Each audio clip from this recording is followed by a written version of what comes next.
Hello my dear students, मैटिस classes में आपका स्वागत है।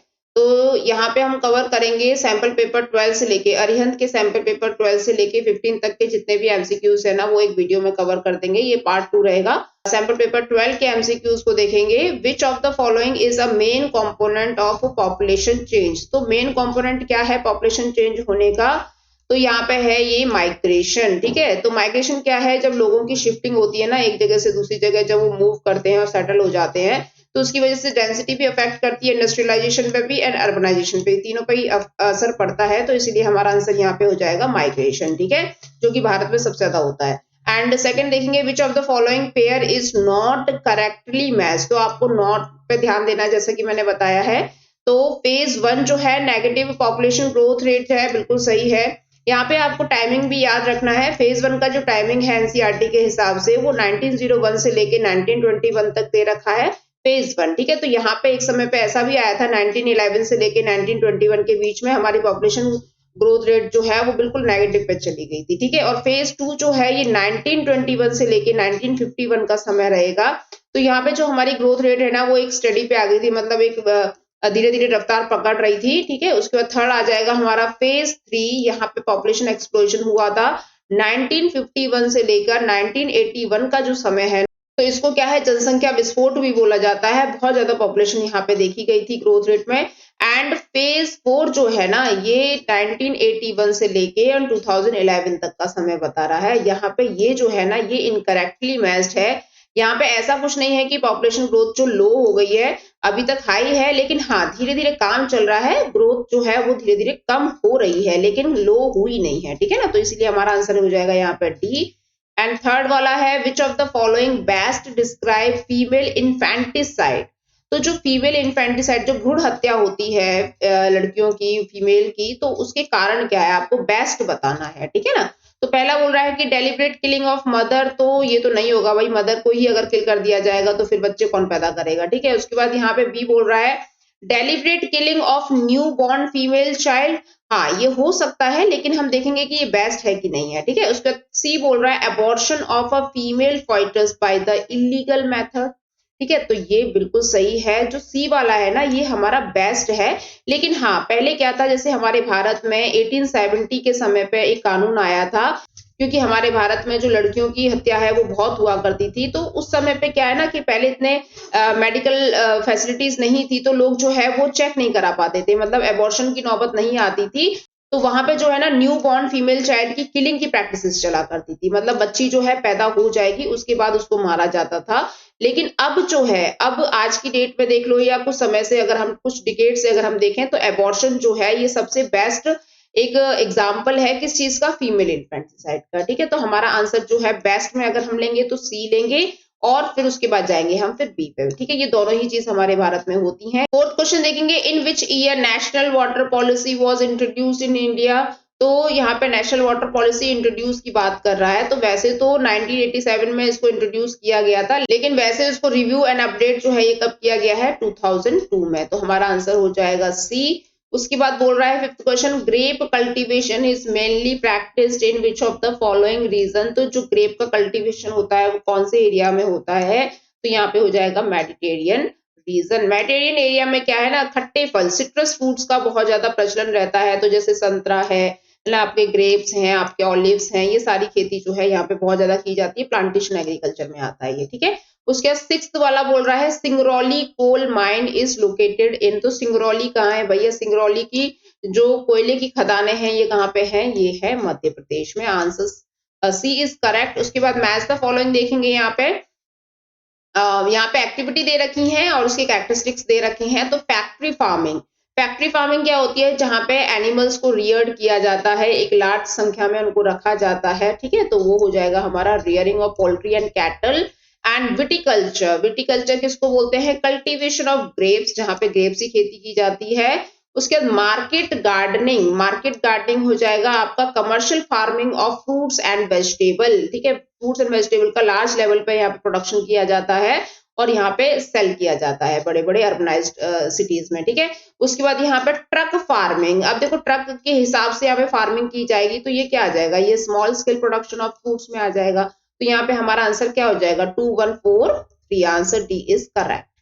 देन 8th क्वेश्चन पे मूव करेंगे, which of these phase experience the population explosion. तो हमने थोड़ी देर पहले ही बात करी थी, तो पॉपुलेशन एक्सप्लोजन जो है वो कौन से फेज में हुआ था, वो हुआ था फेज 3 में, और ये समय कौन सा था, ये समय था 1951 से लेकर 1981 तक, ठीक है ना। तो ये उसका नेक्स्ट है, what is the percentage of total population of Muslims. अब देखो यहाँ पे ये नहीं दे रखा कि वर्ल्ड की पॉपुलेशन पूछ रहा है कि इंडिया की पॉपुलेशन पूछ रहा है। तो अगर हम वर्ल्ड के हिसाब से देखें तो टोटल पॉपुलेशन ऑफ मुस्लिम जो है वो 24%, ध्यान रखना आप लोग, ठीक है।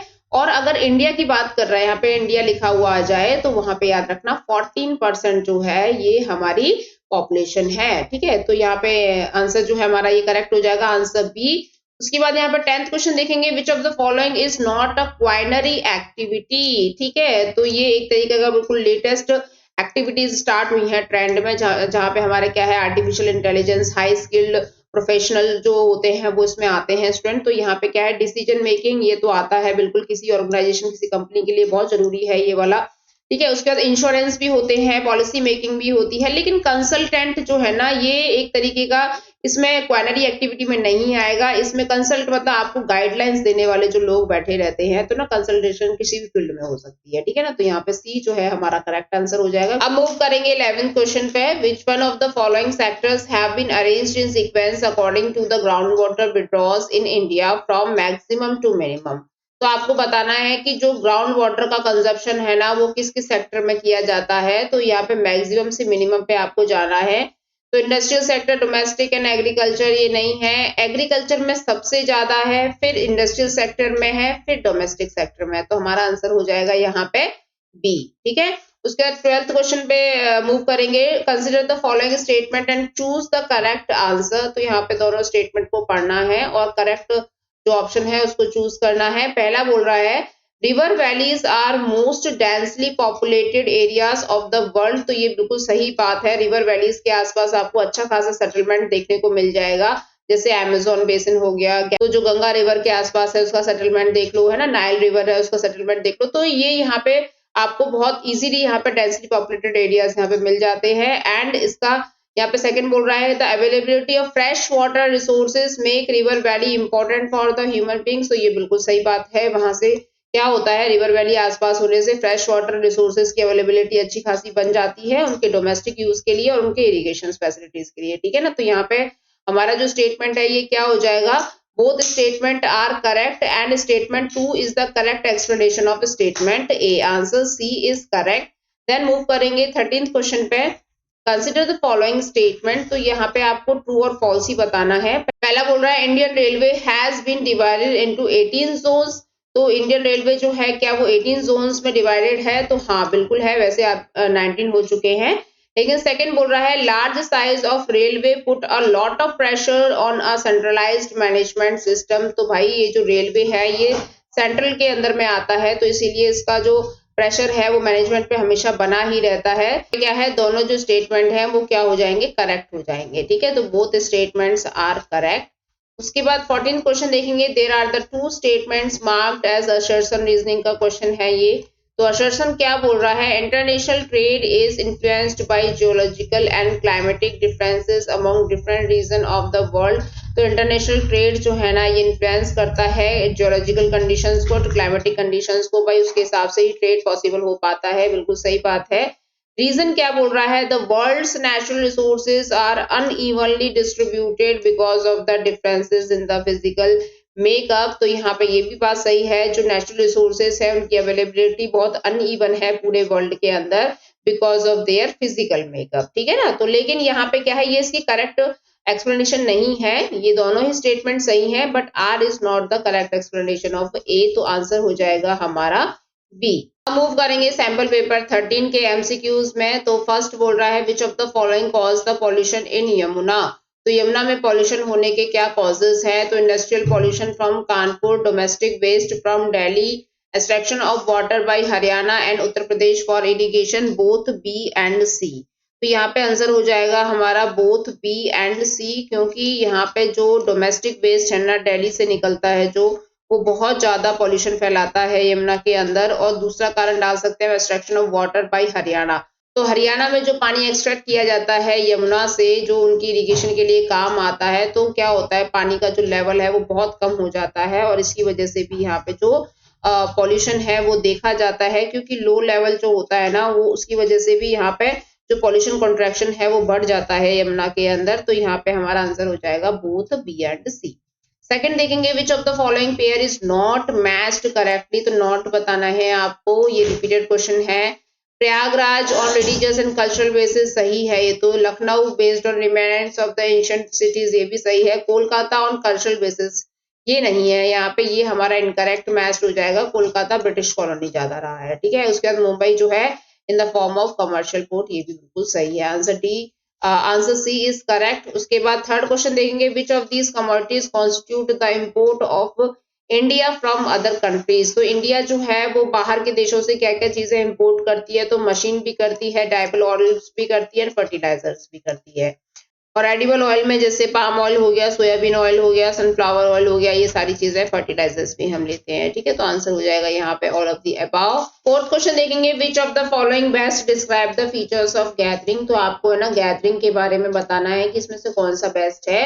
तो लो कैपिटल स्किल इन्वेस्टमेंट ये रिक्वायर्ड होती है, इसमें गैदरिंग के लिए इतना ज्यादा कैपिटल की जरूरत नहीं है, ना स्किल की जरूरत है, ठीक है। लो यील्ड पर पर्सन ये भी सही है। No surplus in the production ये भी सही है, वो कोई भी प्रोडक्शन सरप्लस के लिए नहीं करते हैं। ऑल ऑफ द अबव हमारा आंसर हो जाएगा, answer D is correct. Fifth question देखेंगे, the dash established cocoa and coffee plantation in western Africa, तो वेस्टर्न अफ्रीका के अंदर अपनी कॉलोनीज जो है ये किसने बना रखी हैं, तो ये है फ्रेंच। इन्होंने क्या है कोकोआ एंड कॉफी के लिए यहाँ पे अपना प्रोडक्शन के लिए कर रखा है, ठीक है। यहाँ पे कॉलोनीज अपनी बना रखी है वेस्टर्न अफ्रीका में। उसके बाद सिक्स्थ क्वेश्चन देखेंगे, which of these type of stores employ highly skilled specialist, तो कौन से स्टोर्स, किस टाइप के जो स्टोर्स होते हैं उनको हाईली स्किल्ड स्पेशलिस्ट की जरूरत होती है, तो ये होते हैं चैन स्टोर्स, ठीक है। तो यहाँ पे आंसर हो जाएगा हमारा सी। उसके बाद सेवेंथ क्वेश्चन देखेंगे, मैच द फॉलोइंग बोल रहा है, तो एजुकेशन टाउन जो है ये कौन सा है, तो ये है अलीगढ़, यहाँ पे यूनिवर्सिटी आपको देखने को मिल सकती है। टूरिस्ट टाउन कौन सा है, ये है जोधपुर। एंड कमर्शियल टाउन क्या है, ये सहारनपुर है, सही है ये। And religious and cultural town कौन सा है, ये है कुरुक्षेत्र, ठीक है। तो इसको मैच कर लेना। यहाँ पे क्या है ना, ये दे रखा है, देखो यहाँ पे पहले 4 दे दिया है, यानी 3 दे दिया है ना, तो इस हिसाब से यहाँ पे अगर इसको अरेंज करेंगे तो हमारा आंसर हो जाएगा 2 1 4 3। उसके बाद there has been a significant rise in India's international trade, this is due to, तो यहाँ पे बोल रहा है कि इंडिया की जो इंटरनेशनल ट्रेड है उसके लिए क्या क्या सिग्निफिकेंस होते हैं, तो जैसे rapid growth in manufacturing sector ये सही है, liberal policies of the government ये भी सही है, डाइवर्सिफिकेशन ऑफ द मार्केट ये भी सही है, और ऑफ द अबव हमारा आंसर हो जाएगा, ये सारी चीजें सही है, ठीक है। उसके बाद 9th क्वेश्चन देखेंगे, what is the population density of India as per census of 2011, तो यहाँ पे डेंसिटी पूछ रहा है, तो ये पर स्क्वायर किलोमीटर के हिसाब से इसको मेजर किया जाता है स्टूडेंट, तो यहाँ पे आंसर हो जाएगा हमारा 382 पर्सन्स पर स्क्वायर किलोमीटर। हमारे इंडिया की जो डेंसिटी है इसको नापा गया था 2011 के सेंसस के हिसाब से बताया गया, ठीक है। उसके 10th क्वेश्चन है, आइडेंटिफाई द एडमिनिस्ट्रेटिव टाउन, तो एडमिनिस्ट्रेटिव टाउन कौन सा है, तो भिलाई तो नहीं है ना, एंड सूरत भी नहीं है, ये है आपका चंडीगढ़। क्यों, क्योंकि चंडीगढ़ जो है ये पंजाब और हरियाणा दोनों की कैपिटल है, तो इसीलिए यहाँ पे आंसर हो जाएगा सी। 11th क्वेश्चन देखेंगे, arrange the given states in sequence of their position of wheat production, तो आपको व्हीट प्रोडक्शन की लिस्टिंग बतानी है स्टेट वाइज। तो नंबर 1 पे है उत्तर प्रदेश, सेकंड नंबर पे है मध्य प्रदेश, थर्ड नंबर पे है पंजाब, एंड फोर्थ नंबर पे है हरियाणा। तो 4 3 2 1 हमारा आंसर हो जाएगा। तो 4 3 2 1 कहाँ है, ये answer D is correct. Then 12th question देखेंगे, consider the following statement and choose the correct answer from the given option, तो आपको बताना है, the spatial distribution of population in the India is uneven, बिल्कुल सही बात है। हमारे जो इंडिया के अंदर जो डिस्ट्रीब्यूशन ऑफ पॉपुलेशन है ना, कहीं पे हिली एरिया है तो वहां पे कम पॉपुलेशन है, कहीं पे प्लेन एरिया है तो वहां पे ज्यादा पॉपुलेशन है, तो उसके हिसाब से देखी गई है, तो अनइवन है। The spatial distribution of place is affected by the physical, socio-economic and historical factors of the region, तो ये भी सही बात है, तो इसीलिए यहाँ पे दोनों स्टेटमेंट सही हैं, और सेकंड वाला स्टेटमेंट जो है वो सी करेक्ट एक्सप्लेनेशन भी बता रहा है, तो आंसर हो जाएगा हमारा यहाँ पे बी। देन 13 क्वेश्चन देखेंगे, असर्शन रीजनिंग का है ये, तो असर्शन क्या बोल रहा है, waste management problem is getting serious in India, बिल्कुल सही बात है। जो हमारे इंडिया में जो वेस्ट जनरेट होता है तो वो एक बहुत सीरियस प्रॉब्लम बनता जा रहा है because 40 to 50% of the waste generated are left uncontrolled and untreated. बिल्कुल सही बात है। नॉर्मल सिटीज में क्या है, इसको अनकंट्रोल रखा जाता है, अनट्रीटेड रखा जाता है, उसको डंप नहीं किया जाता अच्छी तरीके से, तो डिस्पोज नहीं किया जाता, तो जिसकी वजह से यहाँ पे बहुत ज्यादा प्रॉब्लम क्रिएट हो रही है, डिजीजेस हो रही हैं। ठीक है, तो यहाँ पे आंसर क्या हो जाएगा हमारा, both statements are true and R is the correct explanation of A. Answer A is correct. And 14th question देखेंगे, कंसीडर द फॉलोइंग स्टेटमेंट। यहाँ पे ये स्टेटमेंट को पढ़ के आपको ट्रू और फॉल्स बताना है। तो contribution of agriculture has declined over time, बिल्कुल सही है। जो एग्रीकल्चर है ना वो दिन ब दिन डिक्लाइन क्यों होता जा रहा है, क्योंकि यहाँ पे जो अदर सेक्टर्स है ना वो इंक्रीज हो चुके हैं, जैसे कि इंडस्ट्रीज है, सर्विस सेक्टर्स है ना, और आपने देखा भी होगा कि लोग जो है अपने खेतों को बेच बेच के प्रॉपर्टीज में दे रहे हैं। तो ये सारी चीजें हम देखी जा रहे हैं कि भाई एग्रीकल्चर जो है वो डिक्लाइन होता जा रहा है। लेकिन या हमारे इंडिया जैसे कंट्री में जो इतना ज्यादा पॉपुलस है, तो उसमें क्या है कि प्रेशर जो है ना लैंड पर एग्रीकल्चर का अभी तक बना हुआ है वो डिक्लाइन नहीं हो रहा है। ठीक है, क्योंकि अभी जब बहुत ज्यादा पॉपुलेशन है तो भाई लोगों को चीजें भी चाहिए, डिमांड भी बहुत ज्यादा है, कंजप्शन भी बहुत ज्यादा है, तो एग्रीकल्चर नहीं करेंगे ना तो पार नहीं पड़ेगी हमारे इंडिया में। ठीक है, तो इसीलिए यहाँ पे क्या है, ये स्टेटमेंट बिल्कुल सही है। जो एग्रीकल्चर का प्रेशर है ना लैंड पे वो डिक्लाइन नहीं हुआ है। और यहाँ पे सेकंड बोल रहा है, the number of people in India is increasing day by day. भाई बहुत ज्यादा पॉपुलेशन होती जा रही है, अब तो वर्ल्ड में नंबर 1 पे आने वाला है हमारा कंट्री। ठीक है, तो यहाँ पे क्या है, बोथ स्टेटमेंट क्या हो जाएंगे हमारे, करेक्ट हो जाएंगे। ठीक है, आंसर ए इज करेक्ट। अब हम मूव करेंगे सैंपल पेपर 14 के एमसीक्यूज में। तो फर्स्ट क्वेश्चन है, which of the following is the least important factor in the people environment interaction. तो यहाँ पे बोल रहा है कि सबसे कम इंपॉर्टेंट फैक्टर यहाँ पे कौन सा है जो एक इंटरेक्शन बनाता है पीपल एंड एनवायरनमेंट के बीच में, सबसे कम वाला बताना है। ठीक है, तो ह्यूमन ब्रदरहुड, देखो इसकी इतनी ज्यादा जरूरत नहीं है। ह्यूमन ब्रदरहुड जो है वो एक सोशल एक्टिविटी है। ठीक है, इसका एनवायरनमेंट से इतना ज्यादा रिलेशन है नहीं, तो हमारा फर्स्ट ए वाला जो है करेक्ट हो जाएगा।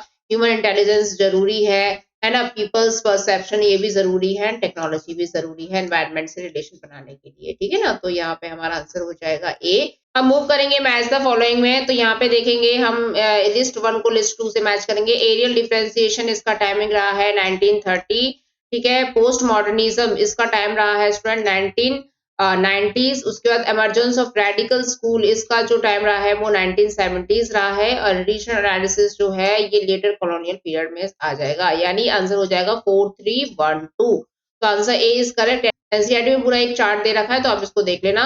उसके बाद थर्ड क्वेश्चन बोल रहा है, dash is the type of farming practised in the American prairies. तो यहाँ पे क्या है, फार्मिंग जो है किस टाइप की प्रैक्टिस की जाती है, तो यहाँ पे आंसर आ जाएगा हमारा एक्सटेंसिव कमर्शियल ग्रेन फार्मिंग। बहुत लार्ज लेवल पे यहाँ पे इसका प्रोडक्शन किया जाता है। ठीक है, और अगर ये ऑप्शन में नहीं आता है तो प्लांटेशन एग्रीकल्चर भी सही है, पर पहली प्रायोरिटी हमारी सी रहेगी, यानी एक्सटेंसिव कमर्शियल ग्रेन फार्मिंग वाली। फोर्थ क्वेश्चन देखेंगे, mixed farming is characterised by which of these. तो मिक्स्ड फार्मिंग जो है इसमें क्या क्या चीजें आती हैं, तो जैसे मिक्स्ड फार्मिंग किसकी होती है, जैसे एनिमल्स एंड प्लांट्स, जब हम दोनों चीजों पे ध्यान देते हैं, यानी क्रॉप्स पे भी और एनिमल लाइफ स्टॉक पे भी ध्यान देते हैं, तो वो मिक्स्ड फार्मिंग में आ जाती है। तो लो कैपिटल एक्सपेंडिचर ये सही बात है। ठीक है, यहाँ पे क्या है ना, पर्सन एक चीज पे डिपेंड नहीं रहता है, यानी अगर उसको लॉस भी होता है किसी भी चीज में तो उसको इतना डर नहीं रहता है किसी भी चीज के एक्सपेंसेस का। एंड सेकंड है skill and expertise of farmers. लेकिन हाँ, इसके लिए यहाँ पे फार्मर्स और मतलब एक्सपर्टीज बहुत जरूरी है, ये नॉलेज पूरी होनी चाहिए। ठीक है ना, कौन से समय पे कौन से क्रॉप्स को उगाया जा सकता है या एनिमल रियरिंग की जा सकती है। एंड सी है यूज ऑफ ग्रीन मैन्योर। तो ये तो पता ही होगा आपको कि ग्रीन मैन्योर जो है कितना ज्यादा यूजफुल होता है एग्रीकल्चर एक्टिविटीज के लिए, है ना, जो ऑर्गेनिक खाद होता है ना वो यही होता है। तो इसमें आंसर क्या हो जाएगा हमारा, ऑल ऑफ दी अबाव। ठीक है, answer D is correct. And fifth question देखेंगे, which of the following is the most important body in India engaged in exploration and production of crude oil.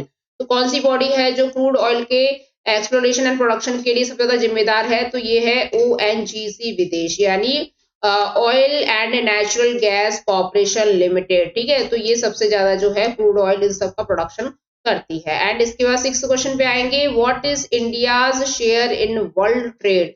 तो WTO की report के हिसाब से हमारा जो शेयर रहा है वर्ल्ड के ट्रेड में वो रहा है 4%। Answer D is correct. And 7 देखेंगे, which of the following is correctly match. तो बताना है आपको, करेक्टली बताना है। ठीक है ना, तो मुंबई पोर्ट जो है इसका नाम आज की डेट में क्या हो गया, जवाहरलाल नेहरू पोर्ट हो गया, हमारा पहला वाला ही करेक्ट हो गया आंसर ए। चेन्नई पोर्ट जो है ये हुगली, हुगली कहाँ पे है, कोलकाता में, तो ये तो गलत हो जाएगा। कोलकाता पोर्ट एन्नोर, ये तमिलनाडु में, ये भी गलत हो जाएगा।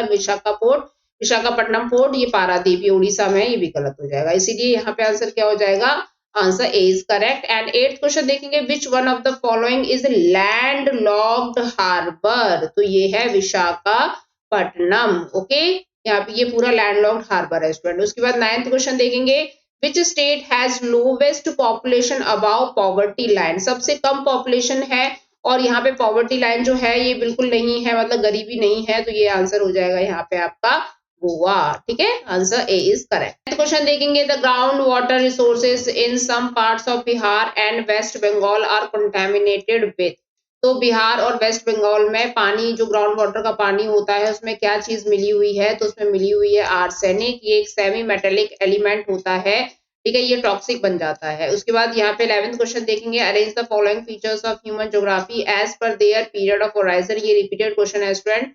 तो यहाँ पे आपको बताना है कि ह्यूमन ज्योग्राफी के हिसाब से इसका क्या होराइजन रहा है। तो यहाँ पे पहला आएगा 4th वाला point, elaborate description of all the aspects of the regions were undertaken. ठीक है, उसके बाद सेकंड आएगा आपका use of the sophisticated statistical tool, हम टूल्स यूज करेंगे उसको मेजर करने के लिए। थर्ड आएगा 3 न्यू स्कूल, जहाँ पे हमने environmental determinism and possibilism and new determinism की बात की थी। एंड फोर्थ हो जाएगा universal theories to explain the human conditions were questioned. ठीक है, तो आंसर यहाँ पे क्या हो जाएगा, 4213, तो 4213 कहाँ है, answer C is correct. 12th question है, consider the following statement and choose the correct option from the given course. तो यहाँ पे आपको बताना है स्टेटमेंट के बारे में कि कौन सा करेक्ट है। पहला है, it is observe that the north Indian plains, deltas and coastal plains have higher proportion of population, बिल्कुल सही बात है। नॉर्थ इंडियन प्लेन्स में, डेल्टास में, कोस्टल प्लेन्स पे ज्यादा पॉपुलेशन पाई जाती है। ठीक है, उसके बाद यहाँ पे बोल रहा है, the interior districts of central Indian states and Himalayas also have higher proportion of population. ये स्टेटमेंट भी हमारा सही है, लेकिन ये इसकी करेक्ट एक्सप्लेनेशन नहीं बताता है, क्योंकि कुछ ऐसे इंटीरियर डिस्ट्रिक्ट्स हैं जो सेंट्रल इंडिया के अंदर है, हिमालयाज के अंदर है, जहाँ पे आपको जो पॉपुलेशन का प्रोपोर्शन है वो हायर देखने को मिल सकता है। तो इसलिए हमारा आंसर क्या हो जाएगा, both the statements are correct but not related with each other, answer C is correct. उसके बाद मूव करेंगे यहाँ पे 13 क्वेश्चन पे, there are the two statements, assertion reason का क्वेश्चन है स्टूडेंट। तो tensions and disputes are increasing among nations and state due to the scarcity of water, बिल्कुल सही बात है, पानी को नहीं बचाओगे तो ऐसी लड़ाइयां होती रहेंगी। ठीक है, तो रीजन बोल रहा है the increasing shortage of water and desire to have a control over this resource is a major problem, बिल्कुल सही बात है, क्योंकि पानी की शॉर्टेज होती जा रही है, तो इस वजह से इस रिसोर्स को बचाने के लिए यहाँ पे टेंशन एंड डिस्प्यूट जो है ये क्रिएट होते हैं। तो both statements are correct and R is the correct explanation of A, answer A is correct. Then 14 question देखेंगे, कंसीडर द फॉलोइंग स्टेटमेंट, आपको बताना है ट्रू और false. The fodder crops are an important component of mixed farming, बिल्कुल सही है। Mixed farming में क्या होता है, आप एनिमल रियरिंग भी करते हो, आप प्लांटेशन मतलब एग्रीकल्चर भी करते हो। ठीक है, तो यहाँ पे क्या है, आपका एग्रीकल्चर यानी क्रॉप प्रोडक्शन भी आप कर रहे हो और एनिमल्स को भी आप पाल रहे हो, उनसे भी चीजें जो ले रहे हो। तो यहाँ पे क्या है, फोडर की आपको जरूरत पड़ेगी ना एनिमल्स के लिए, तो ये सही है, मिक्स्ड फार्मिंग में जरूरत पड़ती है। Crop rotation and inter cropping is important to maintain soil fertility, तो क्रॉप रोटेशन बहुत जरूरी है, लेकिन अगर आप किसी जमीन पे लगातार जो है क्रॉप करते जा रहे हो तो उसकी जो फर्टिलिटी है उससे अफेक्ट होता है, इसलिए आपको क्या करना चाहिए, रोटेशन करते रहना चाहिए और इंटर क्रॉपिंग भी आप कर सकते हो। ठीक है, तो यहाँ पे हमारे दोनों ही स्टेटमेंट जो है ये क्या हो जाएंगे, ट्रू हो जाएंगे, both statements are true, answer A is correct. अब मूव करेंगे सैंपल पेपर 15 पे, तो एमसीक्यूज देखते हैं। वन है, who among the following define human geography is the study of changing relationship between the unresting man and unstable earth, तो ये किसने बोला था, तो ये बोला था एलन सी सैंपल ने, ये रेडजेल की स्टूडेंट रही हैं। एंड सेकंड है, which of the following pair is not correctly match, तो ये रिपीटेड क्वेश्चन है, नॉट करेक्टली बताना है आपको, तो यहाँ पे आंसर हो जाएगा C, mining town. Mining town Modinagar नहीं है, ये यूपी में गाजियाबाद में पड़ता है। ठीक है, उसके थर्ड है, which of the following is the most important factor in the interaction between people and environment, तो यहाँ पे मोस्ट इंपॉर्टेंट पूछा है। ठीक है, एक क्वेश्चन आया था जिसमें लीस्ट इंपॉर्टेंट पूछा था, तो यहाँ पे हमारा आंसर हो जाएगा टेक्नोलॉजी। टेक्नोलॉजी एक ऐसा माध्यम है जो इंटरेक्ट करता है पीपल को एनवायरनमेंट से, फोर्थ क्वेश्चन है which of these is metallic mineral, तो आपको मेटेलिक मिनरल बताना है, तो कोल नहीं है, मिका भी नहीं है, ग्रेफाइट भी नहीं है, बॉक्साइट ये है। ठीक है, ये एल्युमिनियम में यूज किया जाता है, एल्युमिनियम के प्रोडक्शन में। उसके बाद फिफ्थ है name the country which highest ranking in human development, तो एचडीआई की रैंकिंग में सबसे नंबर 1 पे कौन सा कंट्री रहता है, तो ये रहता है नॉर्वे। ओके, उसके बाद सिक्स्थ क्वेश्चन है which of the following business is conducted in bulk, तो बल्क में जो सामान हम खरीदते हैं तो उसके लिए कौन सा बिजनेस इंपॉर्टेंट है, तो ये हो जाएगा wholesale trading. Answer C is correct. And seventh question है मैच द फॉलोइंग, तो यहाँ पे आपको मैच करना है। हेल्थ जो है ये किससे रिलेटेड रहेगी, लाइफ एक्सपेक्टेंसी से रहेगी। एजुकेशन जो है ये किससे रहेगी, एडल्ट लिटरेसी रेट से रहेगी। एंड एक्सेस टू रिसोर्सेज है ये किससे रहेगी, ये परचेजिंग पावर पैरिटी से रहेगी। ये भी रिपीटेड क्वेश्चन है।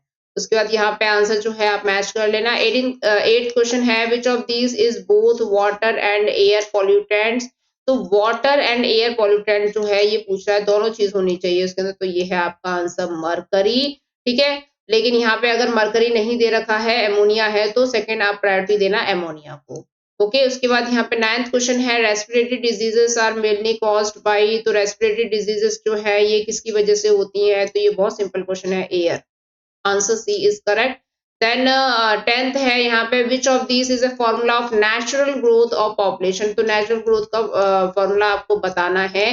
तो यहाँ पे सीधा सा है, जो क्रूड बर्थ रेट होती है उसमें से डेथ रेट जो है ना उसको माइनस कर दो, आपका फॉर्मूला निकल के आ जाएगा नेचुरल ग्रोथ ऑफ पॉपुलेशन का। ठीक है, उसके बाद यहाँ पे नेक्स्ट है 11th question arrange the following approaches in descending order. अब देखो यहाँ पे ये भी ध्यान रखना है कि डिसेंडिंग पूछा है कि असेंडिंग पूछा है, तो यहाँ पे descending order on the basis of time, तो आपको मतलब सबसे पहले लास्ट वाला टाइम बताना है।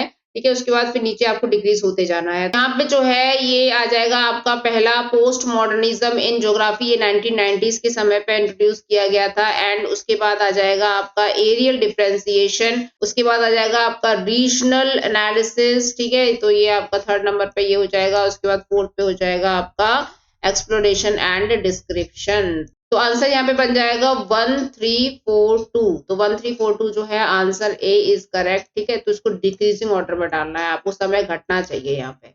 उसका 12th क्वेश्चन बोल रहा है consider the following statement and choose the correct option, तो यहाँ पे फर्स्ट है the period from 1901 to 1921 is referred to an age a period of stagnant और stationary phase of growth and population in India, तो ये यहाँ पे गलत है। यहाँ पे लो पॉपुलेशन ग्रोथ देखी गई थी और एटलीस्ट यहाँ पे नेगेटिव पॉपुलेशन ग्रोथ भी देखी गई थी, तो यहाँ पे स्टैग्नेंट नहीं है। यहाँ पे ये फर्स्ट वाला स्टेटमेंट हमारा रॉन्ग हो जाएगा। During this period both the birth and death rate were high, ये सही था। ठीक है, यहाँ पे बर्थ एंड डेथ रेट जो है बहुत ज्यादा हाई थी, क्योंकि यहाँ पे जो बर्थ होता था तो लैक ऑफ मेडिकल फैसिलिटीज और हेल्थ केयर की वजह से यहाँ पे डेथ भी बहुत अक्कर होती थी, इसीलिए आंसर यहाँ पे क्या हो जाएगा हमारा स्टेटमेंट 2 इज करेक्ट। ठीक है, तो यहाँ पे आंसर है हमारा only 2 is correct, answer B. Then 13 बोल रहा है nomadic herding is practised over vast horizontal distance, बिल्कुल सही बात है। Nomads migrate to plains during summer, तो यहाँ पे समर में क्यों आएंगे ये, यहाँ पे तो समर में तो और ज्यादा गर्मी बढ़ जाती है प्लेन्स एरिया में, तो यहाँ पे ये गलत हो जाएगा। नोमैड्स जो है ये माइग्रेट करते हैं समर के टाइम पे हिली एरियाज में। ठीक है, तो यहाँ पे जो पहला वाला स्टेटमेंट है ना बस वही सही है, only statement 1 is correct. 14 question देखेंगे, there are the two statement marked as assertion reason का क्वेश्चन बोल रहा है ये, तो waterways are used for long distance trade, बिल्कुल सही बात है, वाटरवेज है ना लॉन्ग डिस्टेंस ट्रेड के लिए यूज किए जाते हैं, लेकिन इसका रीजन क्या बोल रहा है, waterway can provide door to door delivery, ये गलत है। ठीक है, डोर टू डोर कहाँ पहुंच जाएंगे पानी से, तो यहाँ पे आंसर है जो है हमारा फर्स्ट वाला ही करेक्ट है, यानी हमारा A is true but R is false, answer C is correct. तो यहाँ पे स्टूडेंट्स आपके 15th सैंपल पेपर तक जितने भी आपके एमसीक्यूज हैं वो सारे कवर करवा दिए गए हैं, तो आप इनको एक बार जरूर देख लेना, आपके बहुत ये काम आएंगे, बहुत आपको हेल्प मिलेगी इससे। ठीक है, एग्जाम 29 को है तो उस हिसाब से आपकी प्रिपरेशन बहुत तेज हो जानी चाहिए। तो यहाँ पे अरिहंत के ज्योग्राफी के सैंपल पेपर की सीरीज फिनिश होती है और हिस्ट्री के भी सैंपल पेपर के जितने भी एमसीक्यूज हैं मैं आपको कवर करवा दूंगी। तो हमारा जो है पॉलिटी, हिस्ट्री एंड ज्योग्राफी तीनों के अरिहंत के सैंपल पेपर जो है ये कवर हो जाएंगे, तो आप एक बार जरूर जो है नजर मार के जाना एग्जाम से पहले। ठीक है, तो वीडियो अगर अच्छी लगे तो चैनल को सब्सक्राइब कीजिए, लाइक कीजिए, शेयर कीजिए। धन्यवाद स्टूडेंट्स।